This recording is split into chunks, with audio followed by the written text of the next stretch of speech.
저승세계의 망각의 강변에서 망각의 차를 끓여내는 맹파는 그릇을 든 채 깊은 근심에 잠겨 있었습니다. 수천 년 동안 수많은 영혼의 환생을 지켜보았지만 최근 들어 도무지 이해할 수 없는 기이한 현상을 계속 목격했기 때문입니다. 이승에서 그토록 간절하게 연부를 외우며 부처님을 찾던 수행자들이 어찌하여 죽은 뒤에는 하나같이 짐승의 길, 즉 축생도로 떨어지는 것일까요? 마땅히 극락정토로 가야 할 연불 수행자들이 왜 돼지나 소, 양이나 개 같은 동물로 환생하게 되는 것일까요?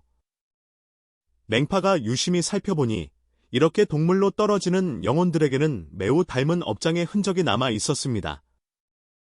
마치 수행의 길에서 똑같은 치명적인 실수를 저지른 것만 같았지요. 윤회의 기억을 관장하는 존재로서 맹파는 이 비밀을 깊이 파헤쳐 보기로 마음먹었습니다. 그리고 아무리 입으로 간절히 연부를 외운 사람이라 할지라도 수행 과정에서 절대 범해서는 안 될 4가지 금기를 어긴다면 결코 축생도의 과보를 피할 수 없다는 사실을 알아냈습니다. 이 금기들은 언뜻 보기엔 아주 사소해 보이지만 수많은 수행자들이 아주 쉽게 빠져드는 치명적인 함정이었습니다. 지리산 깊은 곳의 한 고즈넉한 암자에서 해란 스님은 먼 산등성이가 구름에 감싸인 모습을 바라보며 복잡한 마음을 가누지 못하고 있었습니다. 신도들과의 법회를 막 끝낸 참이었지만 마음속의 의문은 오히려 더 커져만 갔지요. 오랫동안 스님은 참으로 신실한 신도들을 수없이 만나왔습니다. 밤낮 없이 부처님의 명호를 외우고 선행을 베풀며 누가 보아도 훌륭한 수행자처럼 보이는 이들이었지요. 하지만 스님이 깊은 명상과 영적인 안목으로 들여다본 영계의 현실은 너무나도 충격적이었습니다. 살아서 그토록 열심히 연불하던 수행자들 중 상당수가 죽은 뒤 짐승의 길로 떨어지고 있었던 것입니다. 어떤 영혼은 집에서 기르는 돼지나 개가 되었고 어떤 영혼은 들판의 소나 양이 되었으며 온갖 새나 짐승으로 환생한 이들도 있었습니다. 도대체 왜 이런 반대되는 현상이 벌어지는 것인지 스님은 도무지 이해할 수 없었지요. 스님은 돌아가신 은사 스님의 가르침을 떠올렸습니다. 수행의 길은 마치 벼랑 끝을 걷는 것과 같아서 한 걸음만 잘못 디뎌도 만겁의 벼랑으로 떨어질 수 있다는 말씀이었습니다. 은사 스님은 특히 수행자가 가장 저지르기 쉬운 오류가 밖으로 드러나는 악한 행동이 아니라 마음 깊은 곳에 숨겨진 집착과 그릇된 마음가짐에 있다고 누누이 경고하셨지요. 겉으로 보기엔 작은 문제 같아도 그것이 마음속에 거친 경류가 되어 수십 년의 공덕을 단숨에 무너뜨린다는 것입니다. 이 수수께끼를 풀기 위해 해란 스님은 직접 신도들의 삶 속으로 깊이 들어가 관찰하기로 했습니다. 전국 각지의 연불 수행자들을 자주 만나며 그들의 일상적인 수행 모습과 내면의 마음 상태를 아주 세밀하게 지켜보았지요. 오랜 관찰과 대화 끝에 스님은 마침내 중요한 단서들을 발견하기 시작했습니다. 서울의 한 평온한 절에 다니는 선덕이라는 신도가 있었습니다. 그는 비가 오나 눈이 오나 매일 절에 나와 연부를 외웠지요. 그 지극한 정성에 주변 사람들은 물론이고 절의 스님들까지도 참으로 드문 수행자라며 칭찬을 아끼지 않았습니다. 하지만 해란 스님은 선덕의 내면에서 아주 심각한 문제를 발견했습니다. 그가 연부를 할 때 마음속은 온통 세속적인 보상을 바라는 이기적인 탐욕으로 가득 차 있었던 것입니다. 선덕이 연부라는 목적은 너무나도 분명했습니다. 바로 부처님의 이름을 불러서 현세의 복과 재물을 얻어내는 것이었지요. 그는 속으로 끊임없이 이렇게 기원했습니다. 부처님, 제 사업이 번창하여 돈을 산더미처럼 벌게 해주십시오. 부처님, 제 아들이 꼭 명문대학교에 합격하게 해주십시오. 그는 연부를 일종의 거래로 여겼습니다. 자신이 횟수를 많이 채워 부처님을 부르면 부처님은 마땅히 자신의 욕망을 들어주어야 한다고 믿은 것이지요. 이런 마음가짐은 겉보기에 아무 해가 없고 오히려 현실적으로 보일지 모르지만 스님은 그 속의 위험을 정확히 보았습니다. 진정한 연불수행이란 내면의 탐욕과 분노와 어리석음이라는 삼독을 비워내고 마음을 맑게 닦는 것이어야 합니다. 개인의 이기적인 욕망을 채우는 도구가 되어서는 안 되지요. 선덕처럼 보상만을 바라는 연불은 오히려 마음속의 탐욕과 집착을 더욱 키울 뿐이며 이는 수행의 본래 뜻과 완전히 어긋나는 길이었습니다. 남산 기슭에는 30년이 넘도록 연불 수행을 해온 정심이라는 할머니가 살고 있었습니다. 매일 새벽 4시면 어김없이 일어나 밤 10시에 잠들 때까지 하루에 10만 번이 넘는 연불을 외웠지요. 이웃 사람들은 모두 할머니를 도가 높은 수행자로 여기며 찾아와 조언을 구하곤 했습니다. 그러나 해란 스님이 지켜본 결과 할머니의 마음은 남을 가르고 무시하는 차별심과 아집으로 똘똘 뭉쳐 있었습니다. 할머니는 오직 자신이 외우는 연불만이 진짜 올바른 법이며 다른 수행 방식은 모두 삿된 길이라고 믿었지요. 참선 수행을 하거나 진언을 외우는 사람들을 볼 때마다 시간을 낭비한다며 거침없이 비판하곤 했습니다. 더욱 안타까운 것은 할머니가 자신의 연불 횟수와 공덕을 남들에게 자랑하기를 너무나 즐겼다는 점입니다. 자신이 매일 몇 번이나 연불을 했는지, 몇 년 동안 수행했는지를 사람들에게 낱낱이 늘어놓으며 그것을 자신의 권력이자 계급장처럼 여기고 뽐냈습니다. 이러한 과시욕과 차별심은 할머니의 수행에서 가장 중요한 마음의 청정함을 완전히 앗아가 버렸지요. 서울 동쪽 지역의 한 연불 모임에서는 자행이라는 중년 남성을 만났습니다. 그는 겉보기에는 참으로 자비로운 사람이었지요. 온갖 자선 활동에 빠짐없이 참여하고 어려운 이웃을 돕는 일에도 언제나 앞장섰습니다. 하지만 깊이 겪어보니 그의 자비는 철저히 거칠애에 불과한 거짓 자비였습니다. 그는 남을 도울 때마다 마음속으로 항상 그에 상응하는 대가나 보답을 기대했습니다. 만약 자신이 도와준 사람이 기대만큼 감사함을 표하지 않거나 알아주지 않으면 마음속에서 깊은 원망과 분노를 터뜨렸지요. 그의 자비에는 조건과 선택이 뒤따랐습니다. 자신에게 이익이 되거나 힘이 있는 사람에게는 온갖 정성을 다해 자비를 베풀었지만 아무런 쓸모가 없거나 가난하고 힘없는 사람에게는 차디차게 외면했습니다. 이런 거짓 자비는 눈에 보이는 악행보다 훨씬 더 위험합니다. 스스로를 속이고 남들까지 속이기 때문이지요. 본인은 자비심을 닦고 있다고 착각하지만 실제로는 그 허울 좋은 포장지 속에서 더 깊은 탐욕과 분노를 키우고 있었던 것입니다. 그의 연불은 이 허위의 가면 속에서 본래의 영적인 힘을 완전히 잃어버렸습니다. 강북의 한 작은 절에는 정수라는 신도가 매일같이 늦지 않고 찾아와 연불을 외웠습니다. 눈을 감고 묵묵히 손에 쥔 108염주를 굴리는 모습은 누가 보아도 깊이 집중한 열정적인 수행자였지요. 그러나 해란 스님의 관찰은 달랐습니다. 그의 입은 끊임없이 부처님의 명호를 읊고 있었지만 마음은 단 한순간도 그 명호에 머물지 않았습니다. 속으로는 직장에서 겪은 복잡한 일이나 가정의 자질구레한 걱정거리들, 심지어는 결코 깨끗하지 못한 온갖 잡념과 헛된 생각들을 쉴 새 없이 굴리고 있었지요. 그의 연불은 영혼이 빠진 기계적인 움직임에 불과했습니다. 자신의 마음이 어디로 가는지 알아차리는 내면의 빛이 전혀 없었지요.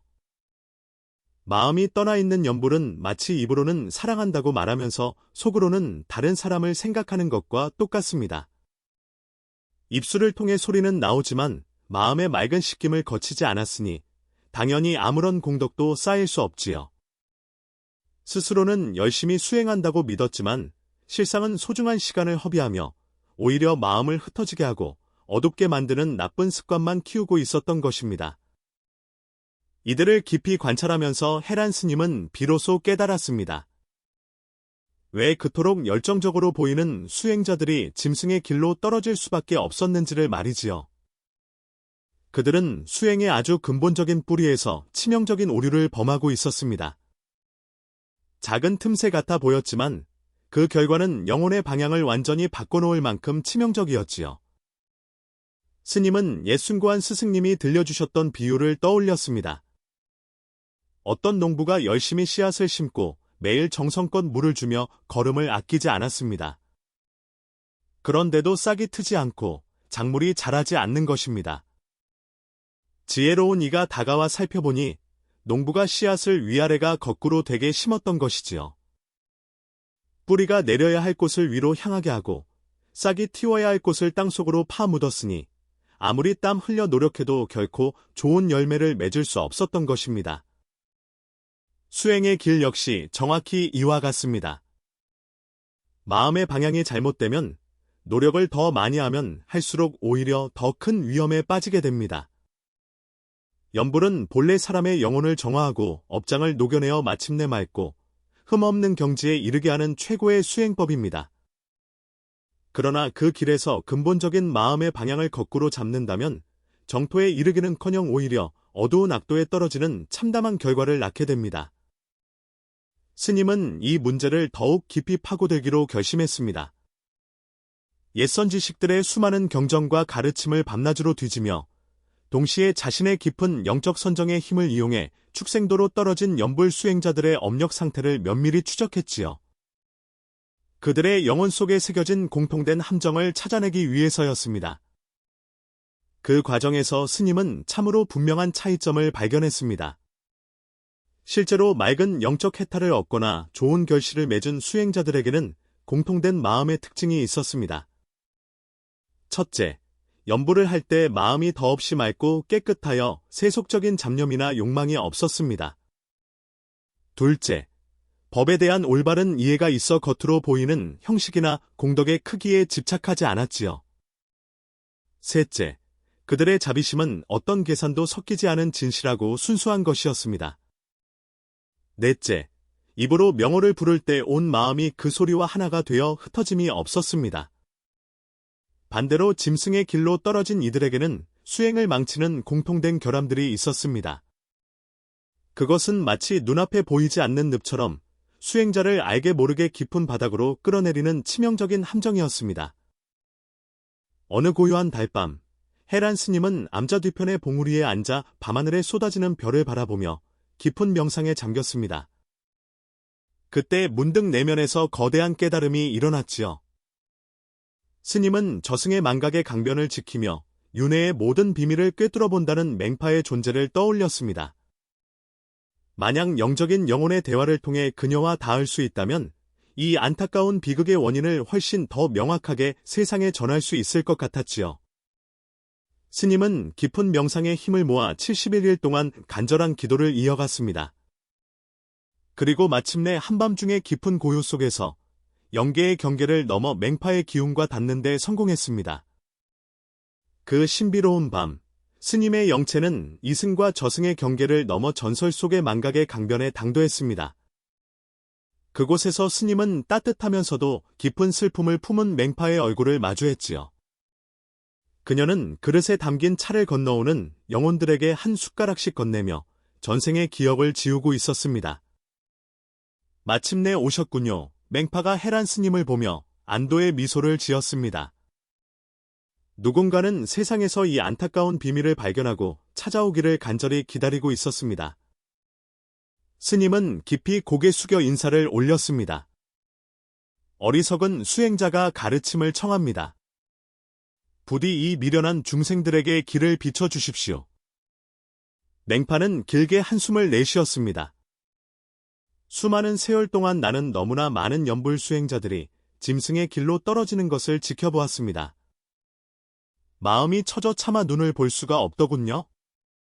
그들은 마땅히 마음의 평화를 얻고 해탈의 기쁨을 누려야 했거늘 수행의 치명적인 금기를 어긴 탓에 고통스러운 윤회의 쳇바퀴에 갇히고 말았습니다. 그 금기들이 도대체 무엇인지 자세히 들려주실 수 있겠습니까? 스님이 간절히 물었습니다. 맹파는 엄숙한 목소리로 답했습니다. 수행자가 저지르기 쉬운 실수야 셀 수 없이 많지만 그 중에서도 가장 치명적인 4가지 금기가 있습니다. 이 4가지는 언뜻 아주 사소하고 쉬워 보여서 수행의 길에 놓인 가장 끔찍하고 거대한 함정이 되지요. 아무리 밤낮으로 피땀 흘려 염불을 외운다 해도 이 4가지 금기 중 단 하나만이라도 범한다면 결코 악도의 과보를 피할 수 없습니다. 해란 스님은 단 한 글자도 놓치지 않으려는 듯 온 마음을 모아 귀를 기울였습니다. 첫 번째 금기는 보상을 바라는 이기적인 탐욕으로 염불하는 것, 공리심입니다. 두 번째 금기는 겉모습과 형식에 집착하며 남을 가르는 연불, 집착상입니다. 세 번째 금기는 속셈을 숨긴 채 겉으로만 베푸는 거짓 자비의 연불, 가자비입니다. 네 번째 금기는 입으로만 외우고 마음은 온갖 잡념에 빠져있는 산란한 연불, 산란심입니다. 이 말을 듣는 순간 해란 스님의 머릿속에 밝은 빛이 켜지는 듯했습니다. 스님이 지켜보았던 그 수많은 신도들이 정확히 이 네 가지 금기 속에서 헤매고 있었던 것입니다. 선덕은 첫 번째 금기인 탐욕의 연불에 빠져 있었고, 정심 할머니는 두 번째 금기인 형식과 차별의 연불에 갇혀 있었으며, 자행은 세 번째 금기인 거짓 자비에, 정수 신도는 네 번째 금기인 산란한 마음의 연불에 허우적대고 있었지요. 이 치명적인 네 가지 함정의 구체적인 내막과 그것을 벗어나는 길을 자세히 가르쳐 주십시오. 세상의 수행자들에게 널리 전하여 다시는 같은 불행을 겪지 않도록 하겠습니다. 스님의 간곡한 청의 맹파는 고개를 끄덕이며 하나씩 자세히 설명하기 시작했습니다. 1. 첫 번째 금기. 이기적인 탐욕과 거래의 마음, 공리심. 이것은 현대의 수행자들이 가장 저지르기 쉬운 비극입니다. 수많은 사람들이 마음의 때를 씻어내고 영적인 자유를 얻기 위해 연불하는 것이 아니라 끝없는 세속적 욕망을 채우기 위해 부처님의 이름을 부릅니다. 그들은 연불을 일종의 투자나 거래로 여겨서 많이 외울수록 부처님으로부터 얻어내는 이익이 커질 것이라 믿지요. 자식의 출세, 사업의 번창, 재물의 축적 같은 소원 자체가 나쁜 것은 아닙니다. 하지만 오직 그런 욕심을 채우려 부처님을 부른다면 심각한 마음의 병이 생깁니다. 연불을 통해 원하는 이익을 얻으면 자신의 공덕 덕분이라며 세속의 탐욕에 더욱 깊이 빠져들고 기대한 보상이 나오지 않으면 부처님이 영험하지 않다며 깊은 원망과 분노를 품게 되지요. 진정한 연불은 내면의 평화와 기쁨을 만나는 일인데 탐욕에 눈이 먼 이들의 마음은 겉으로 보이는 재물에만 묶여 있어 그 신비로운 맑음을 단 한 번도 느끼지 못합니다. 죽음이 찾아오는 마지막 순간 그들의 마음에는 세상의 재물에 대한 미련과 얻지 못한 것들에 대한 강한 분노만 남게 됩니다. 이 강력하고 집요한 탐욕의 에너지가 결국 그들을 짐승의 길로 끌어내리는 무거운 업력이 되는 것입니다. 맹파는 한 가지 안타까운 사연을 들려주었습니다. 내가 보았던 어떤 신도는 20년이 넘도록 하루도 빠짐없이 열정적으로 연불을 외웠습니다. 하지만 그의 오직 한 가지 목적은 부자가 되는 것이었지요. 실제로 돈을 벌게 되자 그는 연불의 힘이라 맹신하며 더욱 집착했고 나중에는 돈을 벌기 위해 남의 눈에 눈물을 피도 눈물도 없이 흘리게 만드는 악행마저 서슴지 않았습니다. 그가 죽을 때 마음속에 남은 것은 오직 숨겨둔 재산과 미처 이루지 못한 돈에 대한 탐욕뿐이었지요. 그 무거운 탐욕의 끈은 그를 결국 돼지의 몸으로 환생시켰습니다. 주인에게 살이 찌도록 먹이를 받아먹으면서도 그 내면은 오직 먹을 것에 대한 구역질 나는 탐욕만으로 가득 차서 인간으로서 가졌던 지혜와 존엄을 완전히 잃고 말았습니다. 해란 스님은 깊은 탄식을 내뱉었습니다. 그렇다면 이 무서운 탐욕의 마음을 어떻게 해야 극복할 수 있겠습니까? 먼저 연불을 하는 진짜 목적을 뼛속 깊이 새겨야 합니다. 부처님의 명호를 부르는 것은 내 안의 탐욕과 분노와 어리석음을 비워내기 위함이지 세속의 욕망을 채우는 마법의 도구가 아님을 깨달아야 하지요. 나아가 세속적인 명예와 재물이 가진 덧없음을 알고 마음을 비우는 연습을 해야 합니다. 어떤 결과가 오든 평온한 마음으로 받아들이고 내 연불 속에 혹시 이기적인 거래의 마음이 숨어있지 않은지 매일 자신을 비춰보아야 합니다. 이 두 번째 금기, 거칠애와 형식에 대한 집착, 그리고 차별심, 집착상. 이 또한 수많은 수행자들의 눈을 가리는 거대한 장애물입니다. 이들은 내면에 너그럽고 맑은 성찰은 잊은 채 겉으로 드러나는 형식과 숫자, 그리고 자신의 방식에만 미친 듯이 집착합니다. 어떤 이는 하루에 몇만 번을 불렀느냐는 숫자에만 매달려 마음의 질은 완전히 놓쳐버립니다. 어떤 이는 반드시 가부좌를 틀고 앉아 특정 시간에 외워야만 진짜 수행이라며 융통성을 잃어버리지요. 더 심각한 것은 자신의 종파나 수행법만이 오직 유일한 진리라 믿으며 다른 수행법을 걷는 사람들을 가짜나 이단이라며 깔보고 손가락질하는 차별심입니다. 이러한 우월감과 차별심은 뼛속까지 불법의 본뜻과 어긋납니다. 진리는 바다처럼 넓고 무한하여 모든 것을 품어안는 것인데 겉모습에 집착하는 이들의 마음은 좁은 우물 같아서 결코 진정한 지혜가 자라지 못합니다. 자신과 다른 남을 끊임없이 재고 평가하며 분노를 일으키니 죽음의 순간에도 그 좁은 아집과 고집이 거대한 벽이 되어 자신의 영혼을 가두고 맙니다. 맹파는 또 다른 슬픈 기억을 떠올렸습니다. 30년 동안 매일 10몇만 번씩 연보를 외우던 한 수행자가 있었습니다. 하지만 그는 오직 자신의 방식만이 정답이라는 심각한 아집에 빠져 있었지요. 참선하는 이들을 보면 허송세월한다며 비웃었고 진언을 외우는 이들을 보면 외도를 걷는다며 멸시했습니다. 그가 죽음을 맞이할 때 그의 머릿속은 온통 남을 깎아내리는 차별의 생각으로 가득 차 있었습니다. 속으로 저런 엉터리 수행법을 하는 자들은 절대 구원받지 못할 거야. 오직 나만 오라. 나는 교만한 생각에 빠져 있었지요. 그 삐뚤어진 분별심 때문에 그는 찾아온 빛을 스스로 차버리고 비둘기로 환생하고 말았습니다. 하늘을 날면서도 다른 새들을 내려다보며 자신만 우월하다는 교만에 빠져 있고 사람이 주는 먹이조차 까다롭게 고르며 끊임없이 세상을 분별하는 탓에 단 한순간도 진정한 마음의 안식을 얻지 못하고 있습니다. 참으로 끔찍한 아집의 결과군요. 어떻게 해야 이 좁은 집착에서 벗어날 수 있겠습니까? 수행의 본질은 겉으로 보이는 형식이 아니라 내면에서 자라나는 지혜와 넓은 자비심이라는 사실을 잊지 말아야 합니다. 어떤 방법으로 수행하든 마음이 겸손해지고 남을 돕는 사랑이 커진다면 그것이 바로 바른 길이지요. 세상에는 수많은 사람의 성향에 맞춘 수많은 수행법이 있음을 인정하고 남을 내 잣대로 평가하는 오만을 버려야 합니다. 횟수가 몇 번이냐, 장소가 어디냐보다 내 마음이 지금 진실하고 겸손한가를 늘 비춰보아야 합니다. 3. 세 번째 금기. 보답을 바라는 조건부 가짜 자비. 가자비. 이것은 세상 사람들을 가장 쉽게 속이고 끝내는 자신마저 완벽하게 속여넘기는 무서운 함정입니다. 겉으로 보기에는 선행을 베풀고 남을 돕는 자비로운 천사 같지만 그 속을 들여다보면 철저히 자신의 이익이나 인정을 받기 위한 계산이 깔려있는 경우지요. 어떤 이는 사람들의 칭송과 훌륭한 명성을 얻기 위해 선행을 베풉니다. 어떤 이는 남을 도와준 뒤 그 사람이 자신에게 고개를 숙이고 은혜를 갚기만을 기다립니다.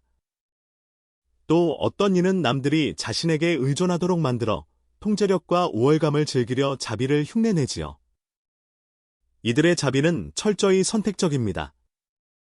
힘있고 자신에게 이득이 되는 사람에게는 더없이 따뜻하지만 보답할 힘이 없는 가난하고 힘없는 이들에게는 차디찬 얼음장 같습니다. 이런 가짜 자비는 거만함, 암한심을 극도로 키웁니다. 스스로 남들보다 도덕적으로 우월하다는 착각에 빠져 영혼의 눈이 완전히 멀어버리지요. 더 큰 비극은 자신이 베푼 만큼 기대했던 보답이나 감사가 돌아오지 않을 때 마음속에서 평범한 사람보다 훨씬 더 깊고 독한 분노와 증오를 키운다는 점입니다. 내가 너에게 어떻게 해주었는데 감히 나를 알아주지 않아. 라는 억울함과 분노가 영혼을 병들게 만들고 임종의 순간 그 짙은 원망이 짐승의 길로 그들을 이끌게 됩니다. 맹파는 가슴 아픈 예를 하나 더 들려주었습니다. 살아생전 가난한 이들에게 재물을 아끼지 않아 지역에서 살아있는 성자라 불리던 신도가 있었습니다. 하지만 그가 자선을 베푼 진짜 속내에는 남들의 찬사를 받으며 천국에 가겠다는 계산이 있었고 자신이 도운 이들이 자신을 숭배하기를 바라는 강한 기대가 숨어 있었지요. 만약 누군가 자신이 원하는 만큼 굽신거리며 감사하지 않으면 속으로 불같이 화를 내며 그 사람을 저주했습니다. 그가 죽음의 문턱에 섰을 때 그의 영혼을 채운 것은 부처님의 광명이 아니라 자신을 섭섭하게 만들었던 사람들에 대한 짙은 배신감과 원망이었습니다. 내가 그토록 선행을 했는데 왜 나를 숭배하지 않는가? 나는 억울함에 휩싸여 끝내 개의 몸으로 환생했지요. 그 개는 주인에게는 꼬리를 흔들며 지극히 충성하지만 자신을 모시지 않거나 조금만 낯선 사람을 보면 사나운 이빨을 드러내며 지저댑니다. 오직 자신에게 잘해주는 존재에게만 조건부로 베푸는 찌그러진 가짜 자비의 모습 그대로지요. 겉으로 하는 선행조차 마음이 막지 못하면 독이 되는군요. 참된 자비를 기르려면 어찌해야 합니까? 진정한 자비는 태양이 빛을 비추듯 아무런 조건도, 보답에 대한 기대도 없이 그저 뿜어져 나오는 사랑입니다. 남의 고통을 보았을 때 조건 없이 손을 내미는 순수함이지요. 또한 진정한 자비는 스스로를 따뜻하게 아끼고 존중하는 것에서 시작하여 나아가 가족과 이웃, 그리고 세상 모든 생명으로 평등하게 넓어져야 합니다. 상대방의 지위나 재력, 나게에 돌아올 이익을 가리지 않고 모든 존재를 귀하게 여기는 연습을 해야 합니다. 남을 돕고자 할 때 속으로 내가 지금 보답이나 인정을 바라고 있는 것은 아닌가? 정직하게 물어보는 용기가 필요합니다. 4. 네 번째 금기. 입으로만 읊고 마음은 흩어진 산란한 염불, 산란심. 이것은 수행자들이 가장 흔하게 빠지는 일상적인 함정입니다. 입술은 쉴 새 없이 부처님의 명호를 외우고 있지만 마음은 온갖 세상사로 어지럽게 흩어져 있는 상태를 말하지요. 염불을 외우면서 머릿속으로는 내일 할 업무를 계산하고 저녁에 무엇을 먹을지 고민하며 과거에 기분 나빴던 기억을 씹어 돌리거나 미래의 헛된 망상을 펼칩니다. 심지어는 입으로 신성한 명호를 부르면서 마음속으로는 남을 미워하거나 욕정 같은 탁한 생각에 빠져 있기도 하지요. 이것은 영혼이 완전히 배제된 기계적인 노동과 같습니다. 마치 의미도 모르는 글자를 앵무새처럼 지저귀는 것과 같아서 내면을 깨우는 영적인 빛이 단 한 줌도 깃들지 못합니다. 본래 염불은 마음을 한 곳으로 모아 고요와 집중을 닦는 훈련인데 입만 움직이고 마음을 제멋대로 내버려두면 오히려 마음이 산만하게 흩어지는 나쁜 뇌의 습관만 더욱 강력하게 굳어지게 됩니다. 스스로는 매일 몇 시간씩 염불했으니 큰 공덕을 쌓았다고 자만하지만 실상은 스스로를 속이는 허상에 불과합니다. 임종의 순간에는 영혼의 극도의 집중력이 필요한데 평소에 흩어진 마음으로 입만 굴리던 사람은 그 결정적인 순간에 마음을 통제하지 못한 채 온갖 두려움과 망상 속으로 휩쓸려 버리고 맙니다. 맹파는 마지막 사연을 전해주었습니다. 십몇 년 동안 매일 여러 시간씩 염불을 외우던 사람이 있었습니다. 하지만 단 한 번도 마음을 소리에 모아본 적이 없었지요. 입으로는 염불하면서 온갖 집안일과 밖의 세상사를 쉴 새 없이 상상하고 계획했습니다. 그는 자신의 염불 시간이 길었으니 당연히 훌륭한 곳으로 갈 것이라 굳게 믿었지요. 하지만 숨이 넘어가는 마지막 순간, 마음을 맑게 모으려 하자 그의 영혼은 고삐 풀린 야생마처럼 사방으로 미친 듯이 날뛰었습니다. 도무지 마음을 한 곳에 안착시킬 수가 없었지요. 그 극심한 산란함과 흩어짐 속에서 그는 영적 광명을 놓치고 원숭이로 환생하고 말았습니다.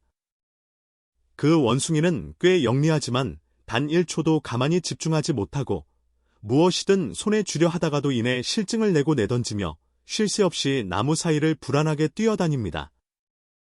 평소에 길들인 흩어진 마음의 습관이 그를 영원한 불안의 쳇바퀴에 가둬버린 것입니다. 그렇다면 이 어지러운 산란함을 다스리고 마음을 모으는 비결은 무엇입니까? 처음부터 욕심을 내어 몇 시간씩 무리하게 앉아있지 마십시오. 단 10번, 20번을 부르더라도 온 마음을 그 소리에 완벽하게 집중하는 짧은 연습부터 시작해야 합니다.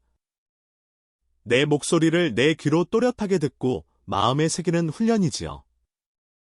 염불할 때 내 마음이 소리를 떠나 딴 생각으로 달아나지 않는지 늘 깨어 지켜보고 달아났다면 알아차리는 즉시 부드럽게 소리로 되돌려 놓아야 합니다. 소리를 크게 내는 것, 작게 속삭이는 것, 혹은 마음속으로만 읊은 것 중 자신에게 가장 집중이 잘 되는 방식을 찾고 되도록 조용하고 정돈된 환경에서 마음의 고요를 닦는 것이 좋습니다. 맹파의 가르침을 모두 들은 해란 스님은 깊은 탄식과 함께 고개를 끄덕였습니다. 참으로 염불 수행의 길에 이토록 무서운 함정들이 도사리고 있었군요. 그토록 열정적으로 기도하던 수많은 신도들이 왜 짐승의 길로 굴러떨어질 수밖에 없었는지 이제야 뼈저리게 알겠습니다. 그렇습니다, 스님. 이 네 가지 금기는 언뜻 사소해 보여도 수행자를 가장 쉽게 무너뜨리는 치명적인 독입니다. 너무나 많은 이들이 자신이 이 함정에 빠져 서서히 가라앉고 있다는 사실조차 모른 채 세월을 보내고 있지요. 하지만 진정한 수행의 의미가 무엇인지를 바르게 깨닫고 지금부터라도 마음의 방향을 돌린다면 언제든 다시 바른 해탈의 길로 나아갈 수 있습니다. 스님이 다시 간절히 물었습니다. 그렇다면 맹파님, 진정으로 올바르고 숭고한 연불수행이란 과연 어떤 모습이어야 합니까? 맹파는 따뜻하고 자비로운 미소를 지으며 대답했습니다. 참된 연불수행에는 반드시 네 가지 맑은 기둥이 서 있어야 합니다. 첫째는 청정심입니다. 어떤 이기적인 거래나 탐욕도 섞이지 않은 채 그저 순수하게 마음을 씻어내며 내면의 평화와 기쁨을 누리는 것입니다. 둘째는 무집착입니다. 겉으로 드러나는 형식이나 숫자, 내 방식만이 옳다는 우월감을 모두 내려놓고 허공처럼 넓은 마음으로 세상을 품는 것입니다. 셋째는 진자비입니다. 보답이나 칭찬을 바라지 않고 고통받는 모든 생명을 향해 대가 없는 따뜻한 사랑과 손길을 건네는 것입니다. 넷째는 전주심입니다. 입으로 부르는 명호와 내 마음이 완벽하게 하나로 어우러져 단 한순간도 흔들림 없이 맑게 집중하는 것입니다. 이 네 가지 마음으로 수행한다면 그 공덕은 가히 상상할 수 없을 만큼 거대하고 신비롭습니다. 영혼의 어두운 업장을 눈 녹듯 지워내고 마음을 맑게 비출 뿐만 아니라 임종의 순간의 맑은 영광 속의 정토로 나아가 영원한 자유와 해탈을 얻게 될 것입니다. 해란 스님은 이 귀한 가르침의 가슴 깊은 곳에서부터 뜨거운 감동을 느꼈습니다. 이 소중한 진리를 이승으로 돌아가 세상의 모든 수행자들에게 전하겠습니다. 다시는 어리석은 함정에 빠져 짐승의 길로 떨어지는 비극이 없도록 온 힘을 다해 이끌겠습니다. 수행이란 마치 거친 물살을 거슬러 오르는 배와 같아서 끊임없이 깨어 나아가지 않으면 이내 휩쓸려 내려가고 맙니다. 부디 이 진리를 널리 전하여 수많은 생명을 구해주십시오. 또한 스님 스스로도 매 순간 이 네 가지 금기를 마음에 비추어 절대 경계를 늦추지 마십시오. 그것이 진정한 자유로 가는 길입니다. 스님은 맹파에게 깊은 감사의 절을 올렸고 서서히 스님의 영체는 신비로운 저승의 강변을 떠나 현실의 세계로 돌아오기 시작했습니다.